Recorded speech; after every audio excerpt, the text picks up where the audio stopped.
High up in the glittering mountains, where the clouds wore silver crowns and the rivers sang lullabies, there lived a young dragon named Ember. Now, Ember was not like other dragons. Other dragons breathed fire. Big, roaring, orange and red fire that crackled and popped and made the whole forest glow at night. They used their fire to toast marshmallows, to light birthday candles the size of oak trees, and to keep warm on cold winter nights. But Ember breathed water. Every single time he tried to breathe fire, which he tried very, very hard to do, out came a cold, sparkling stream of water. Sometimes it was a gentle mist. Sometimes it was a great big splash.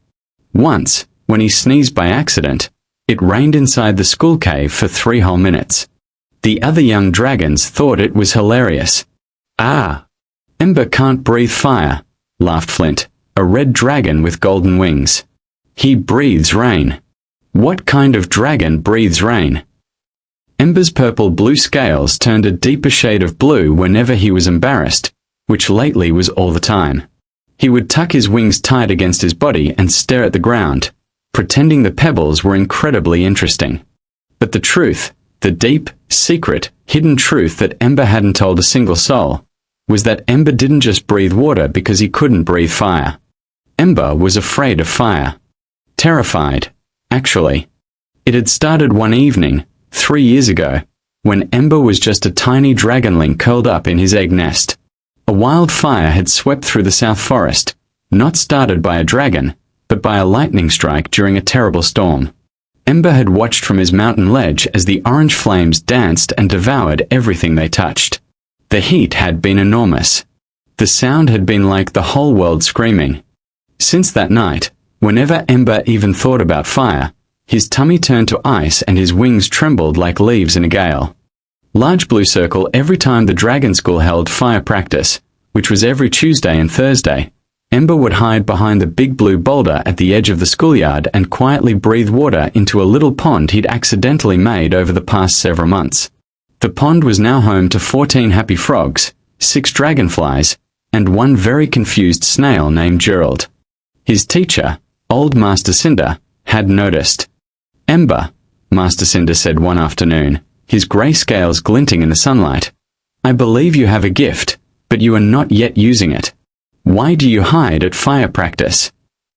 Ember opened his mouth, then closed it, then looked at his feet. I like frogs, sir," he said quietly. Master Cinder looked at him for a long moment with his ancient amber eyes. Then he nodded slowly, as if he understood something that Ember himself did not yet understand. "The bravest thing," Master Cinder said, "is not breathing fire the loudest. The bravest thing is facing the thing that makes your wings shake." Ember didn't know what to make of that. He flew home that evening, skimming low over the Silver River, his reflection rippling below him, a small, purple-blue dragon with droopy wings, heading home to his warm cave where his mother would have a bowl of starfish soup waiting. He didn't know, as he landed on his ledge, that tomorrow everything was about to change. The next morning, Ember was woken up not by sunshine, but by shouting. He scrambled to his cave entrance, scales still warm from sleep, and looked out over the valley. Far below, a thick column of smoke was rising from the Whispering Woods, the ancient forest that stretched between the mountains and the little village of Cloverbell, where the humans lived. The other dragons were already gathered on the great ledge, watching. "It's the old willow grove," cried Spark, a small orange dragoness with silver spots. "It's catching fire." "Somebody must have left a campfire burning," said Blaze, puffing a worried ring of smoke. Ember stared at the smoke. His tummy immediately turned to ice. His wings started to tremble. He could smell it from here, that hot, sharp smell that made his whole body go cold with fear. But then he heard something else. Voices. Small, frightened, human voices. He peered down with his sharp dragon eyes and saw, deep inside the spreading fire, a small wooden cottage. And in the garden of that cottage, unable to run because the fire had surrounded 3 sides of them, were 2 children. A girl with red pigtails and a boy with muddy boots, clinging to each other. Fire dragon fact: Dragons have eyesight 40 times sharper than humans. They can spot a single ant on a rock from 2 miles away. The adult dragons on the ledge were all talking at once. We can breathe fire, but that won't help, it'll make it worse. We need to fly down and carry them out. The heat is too strong, even our scales would feel that. Everyone was very concerned and everyone had an opinion and nobody was moving. Ember looked at the smoke. His wings were shaking so hard he could hear them rattling against his scales. He looked at the children. The girl had her little brother's face pressed into her shoulder, shielding his eyes from the smoke. Something strange happened inside Ember's chest. The ice in his tummy was still there. The fear was absolutely, completely still there. But something else was growing alongside the fear, something warm and strong, something that felt like a river deciding to move. I can help, Ember said. Nobody heard him. I can help. Ember shouted, and he jumped off the ledge before he could change his mind. The wind hit him immediately, cold and rushing. His wings caught it and he dove down toward the valley, toward the smoke, toward the fire that terrified him more than anything else in the world. His mother screamed his name behind him. Master Cinder said something. Flint laughed nervously, then stopped laughing entirely when he realized Ember wasn't joking. Ember aimed himself at the fire. He aimed himself at his greatest fear. And he flew straight toward it. The heat hit Ember like a wall. It was enormous. It wrapped around him, pressing on his scales, making his eyes water and his nostrils burn.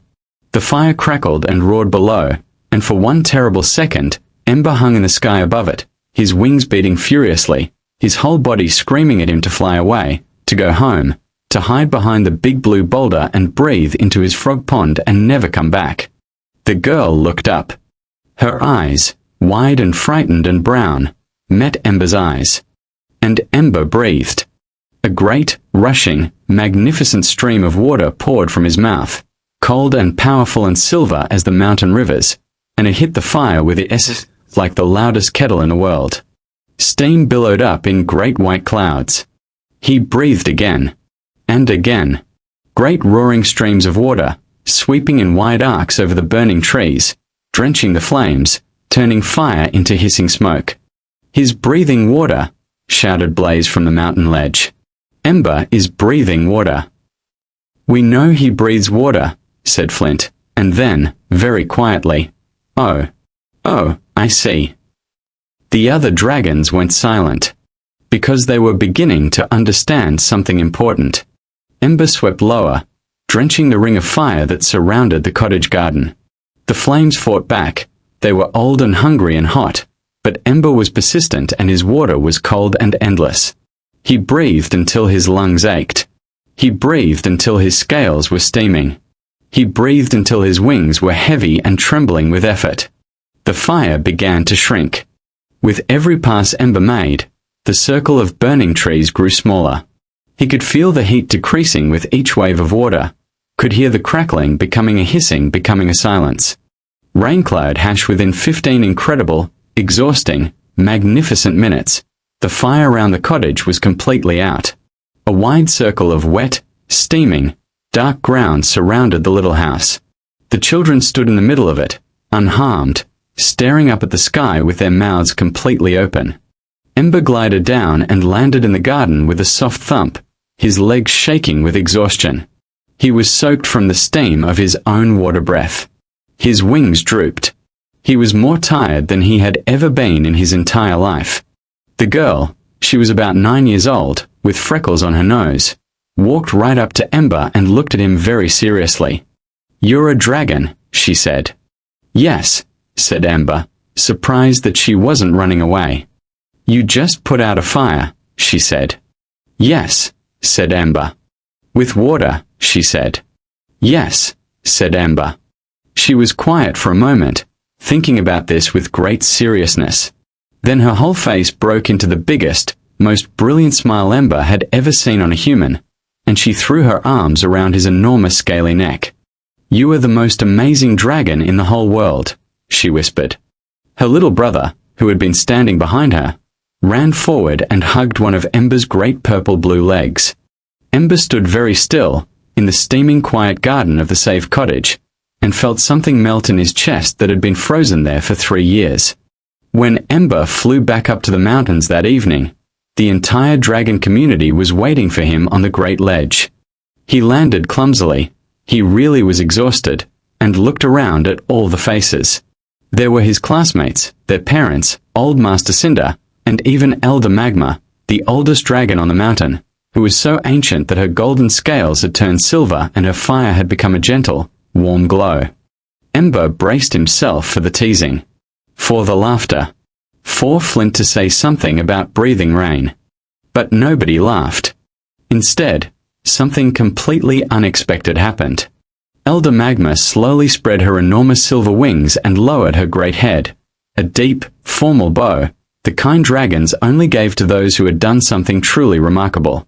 One by one, every single dragon on the ledge did the same. Ember stared. His mouth fell open. Gerald the confused snail, who had somehow hitched a ride on Ember's tail all the way up the mountain, peered around at the scene with mild interest. Ember of the water breath, Elder Magma's voice was deep and warm as a volcano. Today you did what no fire breather among us could have done. You flew toward your fear. You used your difference as a gift. You saved 2 lives. Ember felt his scales go warm, not with embarrassment, but with something entirely different. Something that took him a moment to name. Breather. Droplet, did you know? In the old dragon tales, the rarest and most powerful dragons were not fire breathers. They were called tide dragons, and they could control all forms of water. Ember was rediscovering an ancient gift. Flint stepped forward.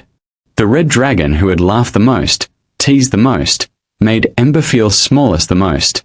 He stood in front of Ember and looked at the ground.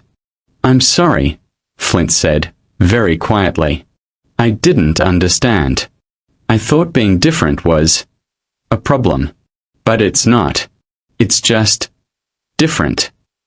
It wasn't a perfect apology. It was a little bit awkward. But it was real, and Ember could see that Flint meant it. It's okay, Ember said, and discovered that he actually meant it too. Master Cinder placed a gentle claw on Ember's shoulder.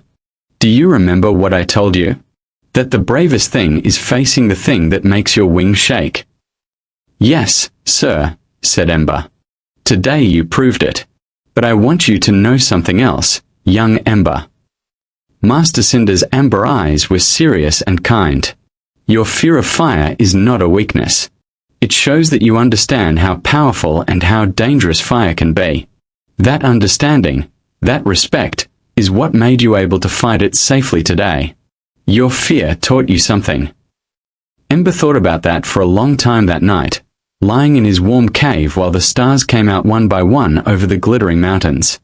He thought about how he had always believed his fear was the enemy, the thing keeping him from being a real dragon, the secret shame he carried tucked under his folded wings. But what if his fear had also been teaching him something? What if it had given him respect for fire, for its power, its danger, that other dragons who breathed it casually didn't fully have? And what if his water breath, the thing he'd been ashamed of his whole life, was not a mistake at all? What if it was exactly what it was supposed to be? He fell asleep with these thoughts spinning gently in his mind, and for the first time in 3 years, he did not dream of fire. The girl's name was Rosie. The boy was her brother Tommy. And 3 days after the fire, they climbed all the way up the mountain to find Ember. It was quite an impressive climb for 2 humans, especially since Tommy stopped 4 times to pick up interesting rocks, and Rosie stopped twice to sketch a butterfly in her little notebook. But they made it, red-cheeked and out of breath, to the ledge outside Ember's cave. Hello, water dragon. Rosie called out. Ember poked his head out of the cave. His scales went blue with surprise, then slowly turned a warm, pleased purple. Hello, he said. You climbed all the way up here. Tommy fell twice, Rosie reported. Only once properly, said Tommy, with dignity. The second time was more of a controlled tumble. Ember left. It came out as a surprised little burst of water mist, which made Rosie and Tommy laugh too, and then they were all laughing, and Ember realized he hadn't laughed, really laughed, in quite a long time. They sat on the ledge in the afternoon sunshine, and Rosie told Ember their story, how they had been picking blueberries in the Whispering Woods, how they had smelled the smoke before they saw the fire, how the flames had moved so fast that they were surrounded before they could run. "I was so scared," Rosie said simply. "My legs went like jelly." "Me too," said Ember. Rosie looked at him curiously. "You were scared? But you flew right into it." "Yes," said Ember. "I was terrified. I'm afraid of fire. I've been afraid of it for years." Rosie and Tommy both stared at him. "A dragon who's afraid of fire?" Tommy whispered, as if this was the most extraordinary and wonderful thing he'd ever heard. "A dragon who's afraid of fire," Ember confirmed, "flew into the fire anyway. Because sometimes you have to do the scary thing. Not because you stop being scared, but because something matters more than the fear." Butterfly, this is one of the most important ideas in the whole story. Bravery doesn't mean not being afraid. Bravery means being afraid and doing it anyway, because something, or someone, is worth more than your fear. The three of them talked for a long time. Rosie told Ember that she was afraid of deep water, which Ember thought was wonderfully funny, in a kind way, given that he breathed water.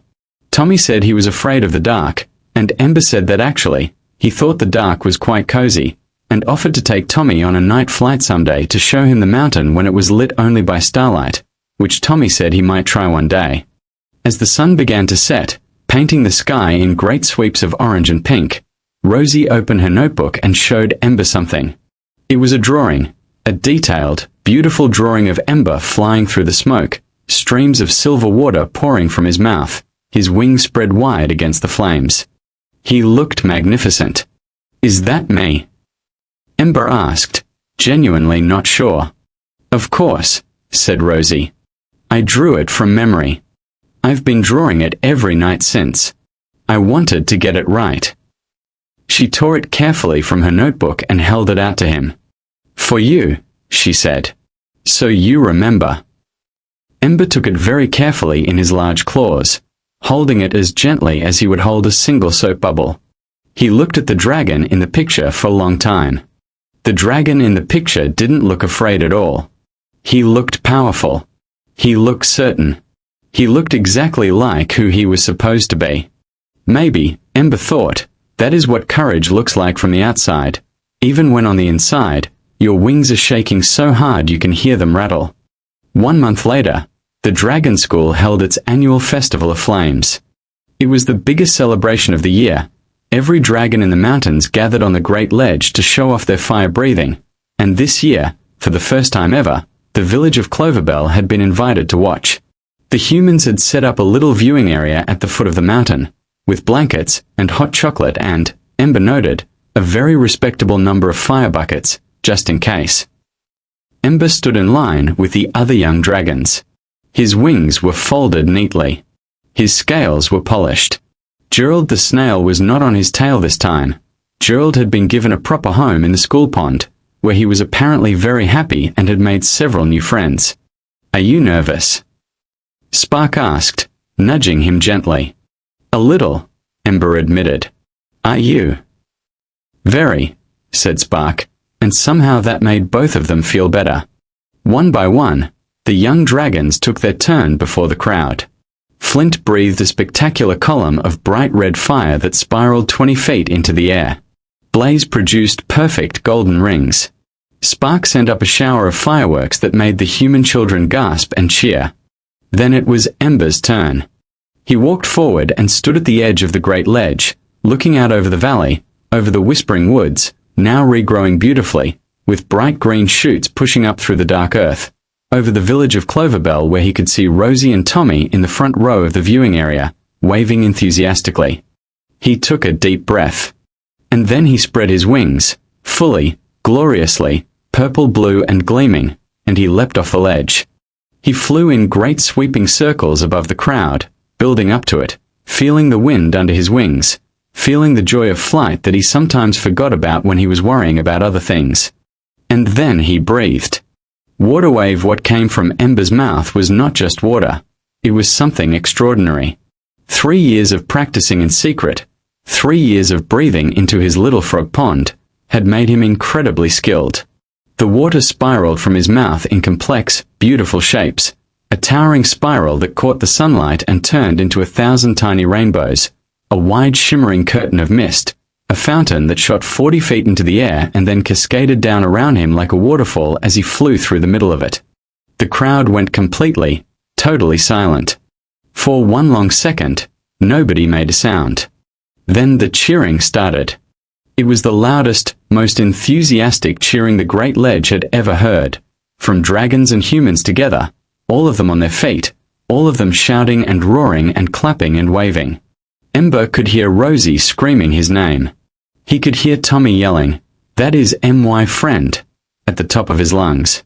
He could hear Flint who had laughed the most, cheering harder than anyone. Ember flew through the rainbow he had made with his own water and his own breath, and he felt the last little frozen piece of shame in his chest melt away completely, like snow in spring sunshine. When he landed, Elder Magma was waiting for him. The ancient silver dragon lowered her great head once more. "Ember of the water breath," she said, "I have lived 400 years and I have never seen what I saw today. You have found the oldest, rarest gift, the tide dragon's breath.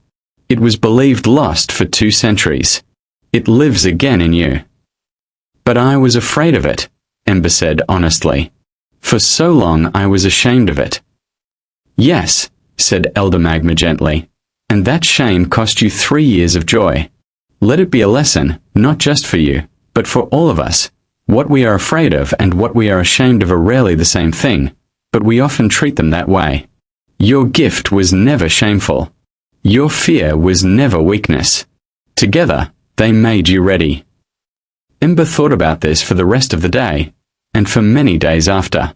He thought about it when he and Rosie and Tommy started their Differences Club, an official gathering of creatures who felt out of place, where Spark talked about being small for a dragon, and Tommy talked about being bad at reading but brilliant at building things, and Rosie talked about being loud when everyone wanted her to be quiet.